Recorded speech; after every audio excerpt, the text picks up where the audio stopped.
Summer's crawling along, but we're getting close to that primary.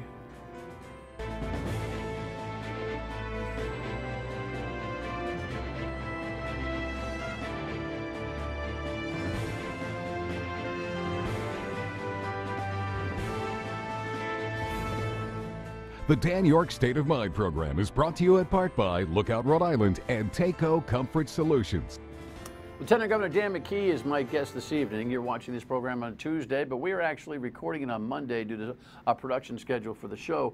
So if anything is broken wildly, and when it comes to things Washington, it's a every 20-minute cycle, right? So we'll catch up on Wednesday that way. In the meantime, I just want to hit to a bunch of different bases with the Lieutenant Governor, again, on a Monday taping of this Tuesday night show as you watch it for the first time. The story, as I look at the clock in an early afternoon, Monday afternoon taping, is that the nurses at Rhode Island Hospital will be exiting stage left in day one of what is their 3-day strike, a forced 4-day, because Rhode Island Hospital and Lifespan say they needed a 4-day minimum contract with the contract nurses and staff who will replace the nurses who are leaving. And so it is a frittata, no doubt, the headline here in prep for the situation. And I wonder what the Lieutenant Governor thinks about this. This is not necessarily your issue, but you are a state leader, and I'm sure you've got thoughts on this. Well, I chair the long-term... Welcome, by the way. Yeah, thank you very much, Dan. I chair the Long-Term Healthcare Council, and this is in that area because this is healthcare. And I have got phone calls from friends in Cumberland that are nurses, and what they've explained to me, I think that there's... I'm going to be actually supporting the nurses on this issue, and the fact that we really should not be in a strike mode in a hospital, whether it's a Rhode Island hospital or Hasbro hospital, and we should make sure that that happens. When I was a mayor, I made sure that all our agreements were in place. We didn't have any strikes. The police were not able to strike. The hospital nurses provide services that, quite frankly, are emergency management. Dr. Scott's doing the best she can to kind of deal with the issue, but Lifespan has a responsibility as a manager to not have this happen.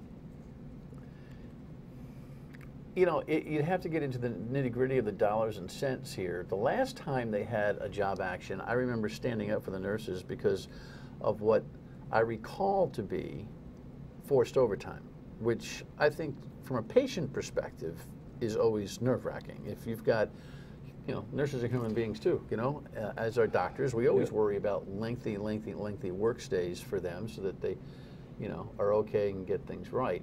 Are you aware when you say that you support the nurses, or what the real financial issues are here? Because it's hard to extract the truth and what the nut is. Yeah, so I think that there's some pay raise issues. There's some, always. There's always, and there's also some service level issues, and somewhere between where I'm hearing from Lifespan and from the nurses, you probably have a common area. What I object to is the fact that the offer that was on the table got reduced by $10 million because of a cost of a business of bringing in nurses, and that should outside nurses into for safety issues. I mean that should not be coming off the table. That's to me that's not a good faith proposal. When you have a proposal and you reduce it by $10 million just because you have a cost of living strategy, you got to run the hospital. So they've got to take management's got to take some responsibility. I'm not sure about the truth about that. No, that's what Lifespan has said, is they took the $10 million off the table because it cost them $10 million that's a negotiating ploy. I mean, somewhere along the line they're going to have to find the money to make the deal, and that it costs them, I think it's $11 million, $10 or $11 million to run this 4-day interim contract hire. Yeah, tell the families and tell the patients that it's a ploy. They got there's people there right now that are expecting service levels. I think that both Lifespan and the nurses have a responsibility, but in this case, I'm not defending it. I just think it's a non-starter. You're going to make a deal with these nurses one way or the other, and I don't know that it doesn't make an argument. It's not a fair argument. I agree with you. It's not a fair argument to say, listen, we're taking that chunk of money off the table out of your deal. It's like a Clint Eastwood move, and you're going to have to eat that, because at the end, the nurses aren't coming back for your decision to do a 4-day minimum contract with others. These are chicken and the egg. You know, Clint Eastwood. You know. Yep. You know, point the gun. Who's going to drop it first? They strike. They force them to, you know, go 4 days. I don't know. In the end, who wins? Nobody. No, and the patients and the families, may pay a price, right? The families and the patients may pay a price. Well, that can't be the case, and that's where the state's got to step in, right? So the Department of Health says, "Don't worry about it. We got this stuff monitored." You believe that this stuff is well monitored? Well, I think that all the local rescue services, whether the municipal or private, are alerted to the fact to bring people to different hospitals on the emergency basis. I understand that they're taking walk-ins, you know, as a course of business at both Hasbro and at Rhode Island Hospital. But yeah, I think that the divergence, there's going to be some divergence. Did I miss something? Listen, this is the only level 1 trauma facility that we have in the state, Rhode Island Hospital. They're not diverting trauma patients. No, they're not. They're diverting other, you know, not in that area, but also. But a broken finger is going somewhere else. I was talking about the emergency management, right? The emergency rooms are, you know, taking walk-ins because they won't be aware, but the services that provide the transportation and the rescue services are going to get diverted from there unless it's a. If you were the sitting governor, what would you say about this, or what would you do to have an impact on it, if any? I think it's really important that the discussion now is going to get prompted is in terms of whether or not you know, police can't strike. There are certain people who are in public safety and emergency services that can't strike, and I think this may be one of them. But the management has got to figure out a way. Would you support a law that says that nurses can't strike? I would support something that that would avoid this type of activity, but you can't. You shouldn't make it penalize the nurses for it. The problem is that the patients and the families are going to potentially be, compromised, and that we can't. You can't. Yeah, but if I'm sitting on the couch listening to this, and as I sit here listening to this, I don't know what you mean. I get your sentiment, but what are you saying? I mean, somebody's going to have a legal thumb put on them that they can't do something. So I don't know whether it's legal or not legal, what the question you're asking, but I think it's certainly worth the discussion about, we're servicing people and their families and the health issues. There's a strike that's going on. What can be done about it? Is there a legal remedy to do that? I wouldn't say that should be off the table. I wouldn't take that off the table. All right. Well, lots else going on. When we come back, we'll hit a whole bunch of different things. Stay with us.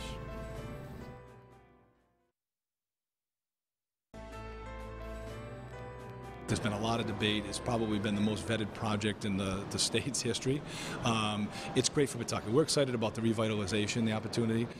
Yeah, listen, nobody has stayed more positive stamina-wise than Don Grebian about the Paw Sox deal in Pawtucket.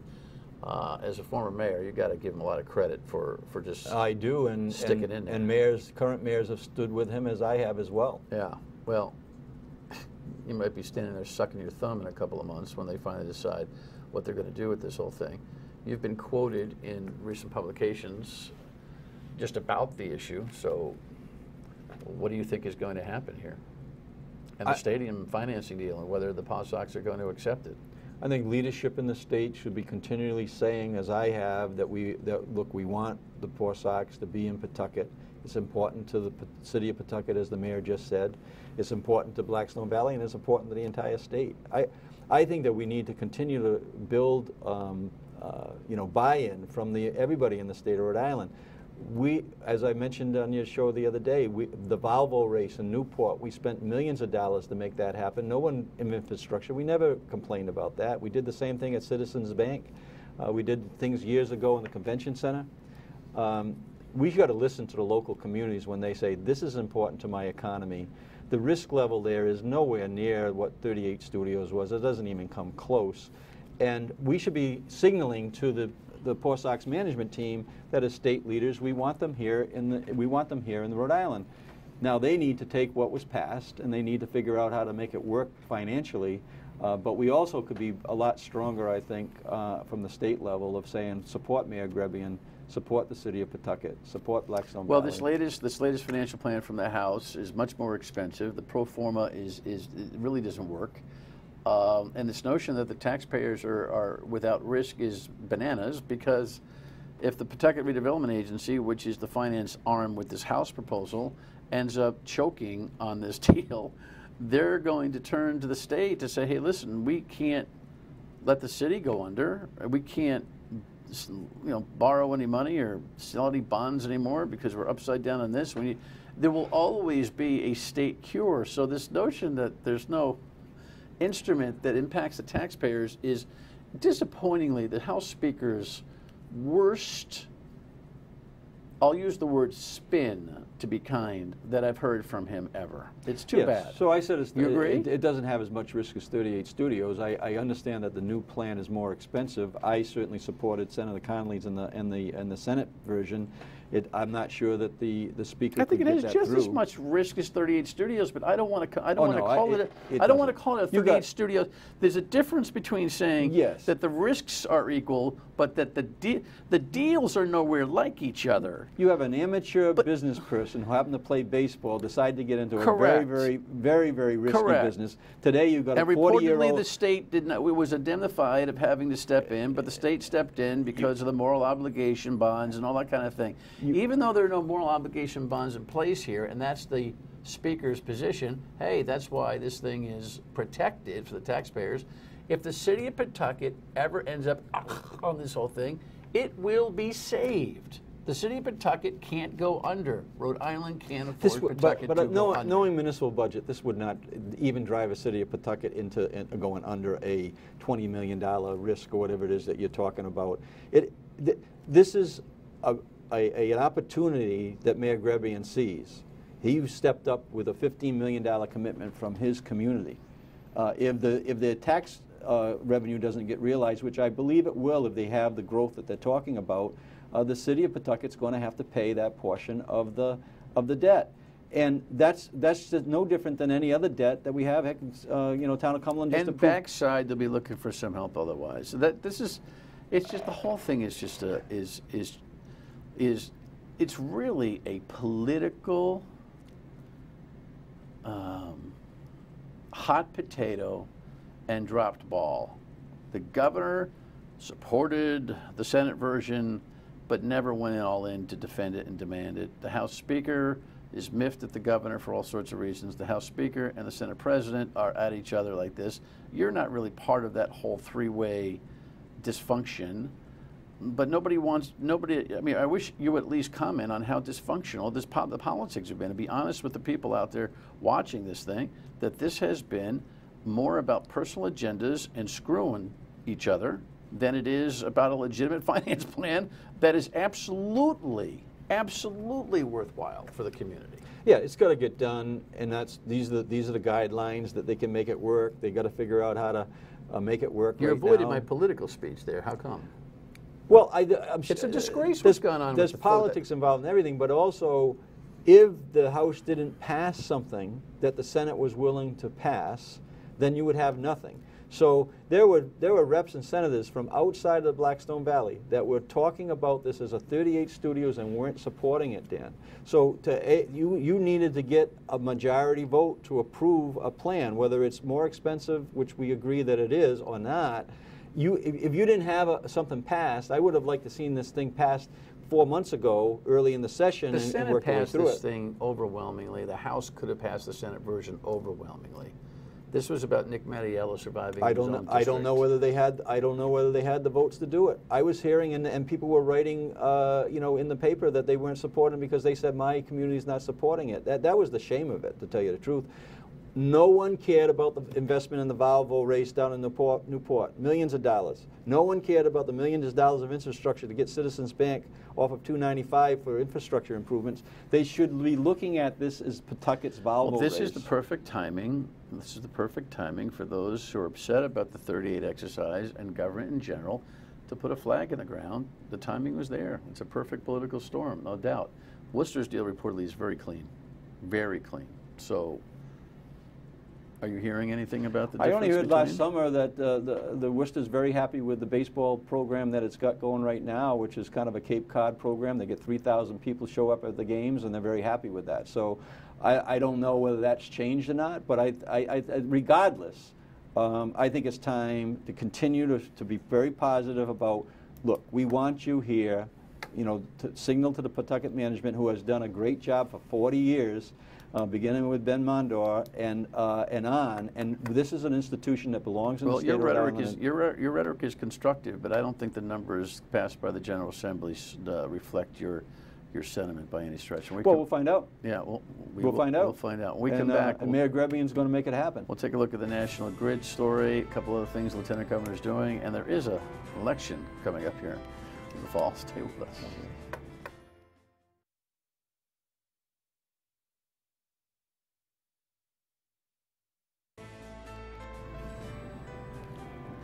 So electric rates are expensive along the region, and now we've got, what, a 20% increase proposal from National Grid coming up here. You've done a very good job with the PUC. You set up that online shopping mall opportunity where, what is the name of that thing? Empower Rhode Island is going to become a lot more relevant today than it was yesterday with that announcement. Empower Rhode Island dot.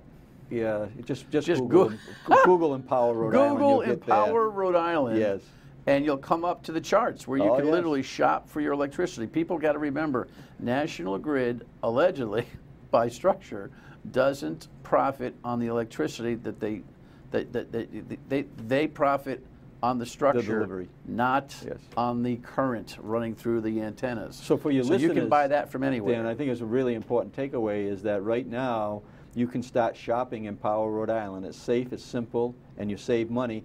And instead of you could avoid the entire 19% increase on the standard offer today on offers that are on that website, and you can actually absorb, you could reduce your standard offer by 30% over what the proposed rate is right now. So the work that we did to set that up has already saved millions of dollars of ratepayers. It's about to save many more millions of dollars of ratepayers actually go to that site. If they have any questions, they can call our office, you know, contact our office. Yeah, we're going to have to do that. Well, what is your position on National Grid's request? So, are they helpless?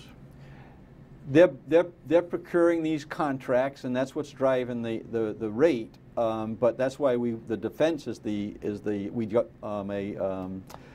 a receivable bill passed this year, which is going to increase the notion is that it's going to increase the amount of competition in the market. When Massachusetts did it, had about an 80% increase in the competition when this bill was passed. So the take on it is, yes, they're not going to create a real competitive strategy, and you're going to have these ups and downs in that standard offer, and it's the best defense is use the competition. Our point of view right now, and what we're pushing hard on, is that because there was a tax law change in December, and rates that we are paying today, they based those rates on the old tax law. So as of January 1st, we estimate somewhere between $7 million and $10 million of a tax windfall that came to the National Grid. And we believe, I was at a meeting. You're talking about the Trump tax breaks. That's a Trump tax plan, right? So we believe, and we were at a meeting today at the division, with the Division of Public Utilities on Monday, that says that we're going to win that fight. Our office is going to win that fight, and the ratepayers are going to realize about a $7 to $10 million, hopefully, a credit on that bill. That's what we're asking for. And that would help kind of, take away a little bit of the sting of 19%. Speaking of electric bills, what about this 911 thing? The FCC is saying, hey, listen, Rhode Island's been scraping way too much money. I mean, the intent of the 911 fee has been to supply emergency services, and millions of dollars a year, more than 50% of the money every year gets thrown into the general fund. I mean, it really is theft. They call it that. They're right. They're not wrong. What I would be doing is because is that the same thing? If I say they're right, you say they're not wrong. Is that the same thing? I think it's the same thing. And the governor seems to think it's no big deal. It's just politics of the Republican Trump administration. Well, do you agree with her? No, not on that scenario. That there's a lot more cell phones today than there were when that rate was set. right? And so the dollars that have been collected have certainly outpaced the cost of maintaining the 911 service. But what I would do to benefit all the taxpayers in the state, you know that we have been really pushing hard for regional public safety dispatch. It was been dismissed by the General Assembly 2 years ago. We have multiple communities that want to test that. That's all in that 911 basket. All the emergency management phone calls that go in on our rescue calls, our fire safety calls, our police calls. Those dollars, we should be talking about allocating some of those dollars to help what they did in Essex, right. Massachusetts. Real quick, you just did something in Westerly that I thought was interesting. Yes. You went down there and helped to clean up the beach. Yeah, so we got to get a little politics in here, so give me a short answer. So the on business community, I've been involved with them since I've been in office. They kept on saying they got a trash problem on the beach, a trash problem on the beach. Their town beach didn't have it. The state did. It was a carry-in, carry-out policy.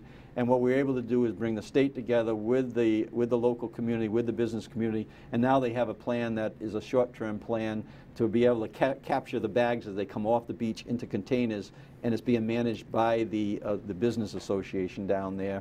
And we expect to kind of visit with all the players to see whether or not trash is going to be a real priority in terms of our economy. State Rep Aaron Regenberg is your opponent in the primary. Yes. He's been throwing a lot of punches. Any landing? I don't believe so. Every time there's a punch thrown, he's tried to paint me as an a pro-Trump guy, an anti-woman guy, a pro-gun guy, someone that is anti-environment. And we've pushed back, and we've showed histories where we've been, like it or not, we were ahead of the marriage equality thing by a couple years. We were public about that. Gun safety, we were ahead of it by more than 10 years. I mean, my opponent wasn't even out of grammar school at that time, probably. So we've pushed back on all these labels. Now and all those are important issues, but not any more important than the issues about solvent communities, good education, a good economy. And we have the record that's going to show that. He doesn't have that record at all in those areas. So we're going to, it's going to be an interesting campaign. You're going to throw out the who's ready, God forbid we lose the governor, either by transfer decision to leave or, so God forbid the worst case scenario. Dan, that is so... Is that going to be your big thing? That's certainly one of the closing arguments. You all followed the duck boat in Missouri that sank. Terrible. The governor that was on the national TV, he was a lieutenant governor in December. He's the 8th lieutenant governor that's been a governor since I've been in office. So when you take a look at the reality of the situation, yes, I've managed from an executive level very successfully as a mayor and now as a lieutenant governor. I'm certainly ready to take the reins if there was ever that case of an emergency or a transition. And preparation is going to be a key point in this campaign. If Mr. Regenberg will accept, you'll sit here with him at least. Correct? Absolutely. All right. You know that I don't shy away from that. We'll have a little fun with that. Last thought on the primary. 10 seconds. I think it's going to be a very interesting race, and we're going to go out there and campaign very hard, as we are right now in all 39 cities and towns. They all matter, and every community that lives in those communities matters. So we'll be out there talking to everybody. We'll see you soon. Lieutenant Governor Dan McKee. Final word, and we come back. Stay with us. Coming up tomorrow night, Mark Janess from the Naval War College comes back in to talk about things, Russia and now Iran, and capital letter tweets from the president, threats that way, the whole bit. Obviously, we're going to keep our eyes and ears on the nurses' strike situation at Rhode Island Hospital, so be sure to be tuned in tomorrow night, and don't forget to turn on the radio from 3 to 6 on WPRO tomorrow and every weekday. Thanks so much for watching. Have a great summer night.